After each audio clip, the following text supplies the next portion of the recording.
Kimia KKNDR 202. Apa kabar semuanya? Semoga tetap sehat ya dan jangan lupa untuk selalu menerapkan protokol kesehatan dimanapun berada. Pada penasaran kan di sini mau ngapain? Eits, tapi aku gak sendiri loh. Aku di sini sama Kak Nadifa dan Karini. Halo Kak. Halo, Halo Karisma, kenalin aku Nadifa dari Kimia KKNDR 185. halo, aku Reni dari Kimia KKNDR 200. Kita mau ngapain nih Kak? Oke, mungkin udah pada penasaran kita mau ngapain. Nah, di sini kita mau podcast dengan salah satu narasumber teman kita sendiri, tetapi sangat luar biasa sekali nih Kak. Nah, tema podcast kali ini yaitu berbisnis di kala pandemi, kenapa tidak? Pembahasan yang keren banget nih Kak. Mungkin nanti teman-teman yang mendengarkan bisa terinspirasi untuk membuat suatu bisnis atau mengembangkan bisnisnya. Oke, biar nggak terlalu lama, bisa dilanjut nih Kak. Mungkin udah pada nggak sabar nih ya, kita langsung sapa saja yuk narasumber kita yang sudah bergabung. Halo Kak Dede, Semuanya, gimana nih Kak kabarnya? Alhamdulillah baik.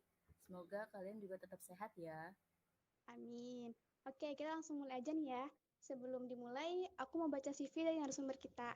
Namanya itu Dede Kurniasi, tempat tanggal lahirnya di Bogor, tanggal 24 Juli tahun 2000.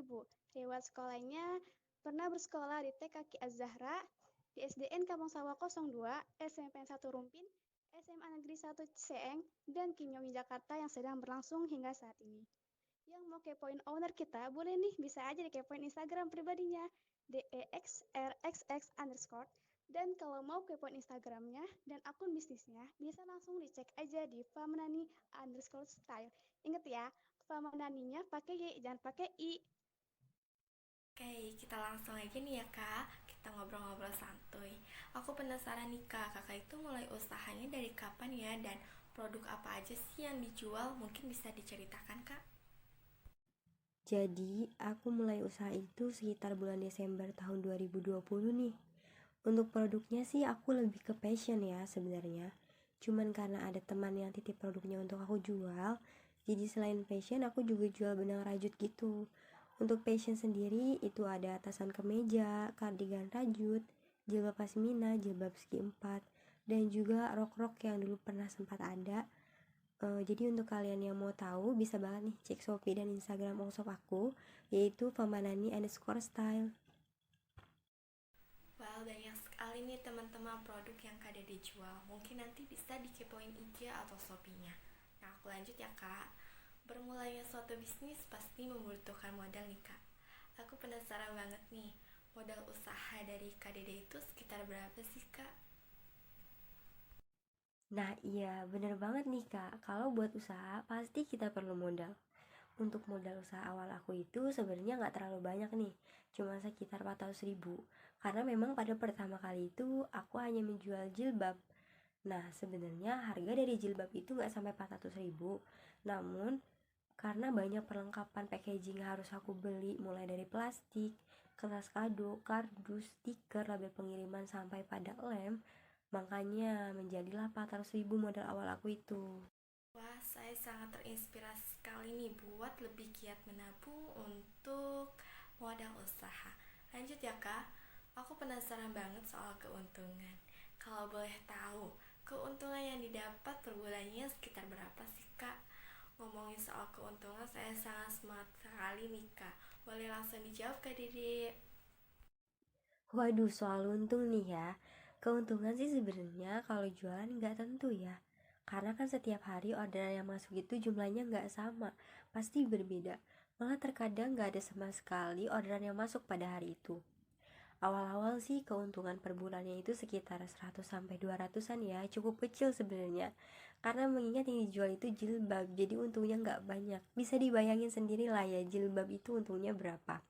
Dan dulu itu kendalanya pasti kita susah untuk mengeluarkan produk kita, mengenalkan produk kita itu seperti apa sehingga yang keluar sedikit. Tapi untuk untung 100 sampai 200 ribu itu ada kepuasan sendiri dalam diri kita. Kayak, wah aku bisa nih, aku akhirnya bisa punya penghasilan walau nggak seberapa. Dan setiap ada barang yang terjual, itu kita senang. Dan kita selalu termotivasi untuk terus semangat dan lebih semangat lagi. Tapi alhamdulillahnya nih di bulan Mei sampai Juli ini keuntungannya mulai meningkat sekitar 2-4 juta per bulan, dan semoga akan terus meningkat karena kita berproses. Aku jadi sangat tertarik nih untuk memulai berbisnis. Oke, lanjut ya. Sepertinya Kak Nadifa dan Kak Reni juga penasaran nih, mau tanya-tanya soal bisnis terutama di masa pandemi ini. Dipersilahkan Kak. Wah, penasaran banget nih pastinya. Aku juga mau nanya nih Kak Dede, kira-kira apa sih motivasi awal Kak Dede hingga akhirnya memutuskan untuk memulai usaha? Mungkin Kak Dede bisa sharing nih ke kita dan teman-teman yang akan mendengarkan podcast ini nanti. Motivasi terbesar sih sebenarnya karena usia ya Kak. Karena kita melihat teman-teman sebaya yang sudah bisa menghasilkan uang, memberikan uang kepada orang tuanya, memberikan orang tuanya sesuatu sehingga orang tuanya bahagia, tapi saya belum bisa. Jadi saya mikir gimana caranya saya menghasilkan uang untuk diri saya sendiri setidaknya, sehingga tidak terlalu memberatkan, walau menurut orang tua kita memang tidak memberatkan. Karena dengan usia segini, untuk meminta uang jajan kepada orang tua itu ada rasa malu tersendiri dalam diri kita. Sebenarnya, definisi bahagia bukan selalu tentang uang. Namun terkadang tidak bisa dibungkiri bahwa uang itu bisa menjadi salah satu alasan kita bahagia. Apalagi di masa pandemi ini. Melihat orang tua yang terkena dampaknya sehingga penghasilan menurun, namun kebutuhan terus meningkat, lebih mendorong diri kita. Ayo bergerak, ayo terjun, jangan hanya diam, jangan hanya bicara. Baru disitulah dibulatkan tekad. Dan pada saat itu, bismillahirrahmanirrahim, mulai hari ini mari kita belajar untuk lebih mandiri. Masya Allah, sangat memotivasi sekali ya. Semoga bisa juga nih memotivasi kita dan teman-teman yang lain. Oke, kita ke pertanyaan selanjutnya ya Kak. Kira-kira cara atau strategi seperti apa sih yang Kak Dede terapkan untuk memasarkan produk-produk yang Kakak jual? Waduh, jujur nih ya Kak, untuk strategi sendiri sih sebenarnya aku kurang menguasai ya. Karena memang kan aku baru terjun ke dunia bisnis ini, dan mungkin basic aku awalnya bukan di bisnis gitu. Tapi yang aku tahu untuk pemasarannya sih ada dua, bisa langsung dan juga menggunakan media sosial. Untuk menawarkan secara langsung paling melalui teman-teman terdekat, tetangga sekitar rumah, dan juga orang-orang yang sekiranya masih bisa kita jangkau. Kemudian untuk online itu dengan menggunakan aplikasi Instagram, kemudian juga Facebook, Twitter, dan lain sebagainya, dan juga memanfaatkan aplikasi jualan online atau marketplace seperti Shopee, Lazada, Tokopedia, dan lain sebagainya itu bisa dimanfaatkan. Namun di sini saya hanya memanfaatkan Shopee karena memang fokus saya ke Shopee dan belum bisa untuk memegang semua aplikasi yang ada. Seperti itu. Wah, keren banget Kak. Mungkin teman-teman bisa tertarik nih sama cara pemasaran yang Kak Dede terapkan. Semangat terus Kak Dede dan teman-teman. BTW nih Kak, berkaitan dengan masa pandemi ini, kira-kira ada nggak sih Kak kendala-kendala usaha yang Kakak alami dan gimana cara Kakak menangani kendala tersebut? Mungkin bisa sharing juga nih Kak terkait ini ke kita dan teman-teman yang lain. Untuk kendala sih karena aku mulai pada saat pandemi juga ya, jadi belum terlalu banyak itu kendala yang aku alami. Karena sejauh ini alhamdulillah lancar-lancar saja. Mungkin kalau misalnya tidak pandemi ini, otomatis keuangan banyak orang itu akan membaik, dan ada kemungkinan kalau penghasilan aku itu akan lebih meningkat.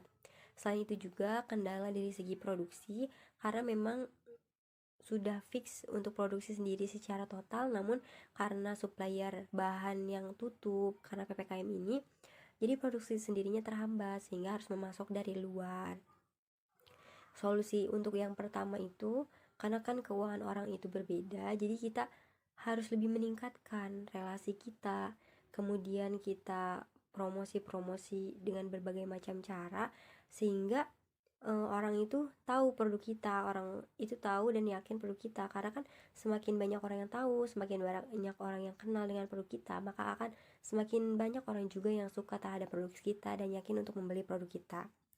Untuk masalah produksi, jadi aku tetap untuk memasok dari luar, namun juga sebagian produksi sendiri. Karena memang untuk produksi sendiri itu tidak bisa secara konsisten, seperti itu. Masya Allah, mantep banget nih cara kakak menangani kendala-kendala usaha yang dialamin. Semoga usaha Kak Dede lancar terus ya. Amin. Kalau dari aku udah cukup nih Kak pertanyaannya. Mungkin dilanjut sama pertanyaan dari Kak Reni. Yuk, dipersilahkan buat Kak Reni. Oke, terima kasih Kak Nadifa. Oh ya, aku mau nanya juga nih sama Kak Dede. Tadi kan udah ngebahas tentang kendala usaha nih ya Kak di masa pandemi. Kira-kira apa saja nih Kak dampak usaha di masa pandemi ini? Mungkin bisa dijelaskan sedikit Kak. Mungkin dari segi ekonomis customer ya kak, karena banyak yang menanyakan dan menawar, karena memang harga produknya lumayan mahal, khususnya untuk salah satu baju, makanya tidak jadi, hanya sekadar menawar saja. Kemudian juga sudah beberapa kali paket COD ini ditolak customer saat paket datang. Sudah ditanyakan dan kebanyakan alasannya karena memang belum ada uangnya dan memikirkan ulang untuk kebutuhan lainnya. Namun salahnya adalah setelah produk sudah dikirimkan dan sudah sampai ke penerima, pada akhirnya sellernya harus rugi dari segi waktu, packaging, dan barang yang rusak saat perjalanan. Selain itu juga produksi yang terhambat karena masa pandemi ini membuat supplier bahan tutup, sehingga harus memasok pasokan baju jadi dari orang lain yang kemudian tentu dengan harga yang lebih mahal. Benar Kak, banyak sekali usaha-usaha yang terkena dampak dari masa pandemi ini. Semoga secepatnya pandemi ini berakhir ya, agar teman-teman yang sedang dan mau melakukan usaha seperti Kak Dede tidak memiliki dampak yang parah seperti sekarang ini. Lanjut ya Kak, apakah ada inovasi produk gitu Kak untuk brand produknya? Amin. Kalau inovasi sih di benak ada beberapa ya, tapi masih bingung cara mengimplementasikannya. Melihat juga modal yang ada yang gak seberapa banyak untuk produk skala besar. Apalagi fashion ini susah juga nih untuk mencari model-model yang sekiranya orang suka, yang sekiranya bisa dalam waktu dan jangka panjang. Inovasi sih tentunya tetap di fashion dengan memanfaatkan corak kain yang unik yang ada, karena memang kan corak kain semakin hari akan semakin banyak. Nah, dimana model yang akan dibuat itu tetap model yang simpel namun tetap terlihat elegan dan juga digemari banyak orang. Sudah ada beberapa referensi sih kak sebenarnya. Wah, sangat bagus ya Kak inovasinya. Jadi punya semangat yang tinggi nih untuk memulai usaha. Oh ya, aku juga mau nanya lagi nih Kak. Ada nggak sih tips dan trik untuk menentukan harga produknya gitu Kak? Nah iya, jangan sampai kita jualan malah buntung bukan untung.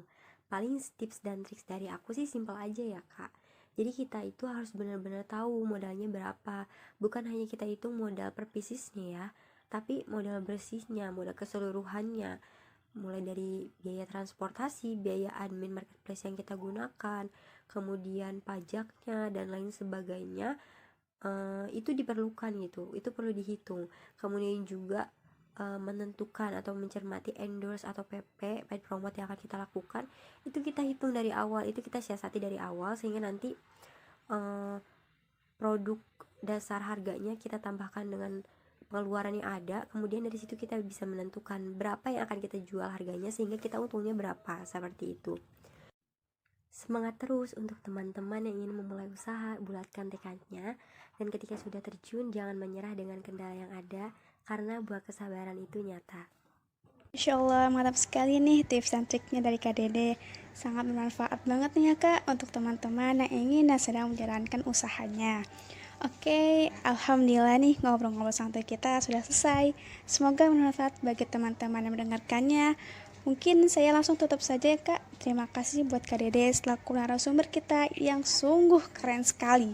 Mungkin bisa next time lagi ya nih Kak ngobrol-ngobrolnya. Oke, aku tutup. Sekian dari kami. Wassalamualaikum warahmatullahi wabarakatuh. Terima kasih semuanya.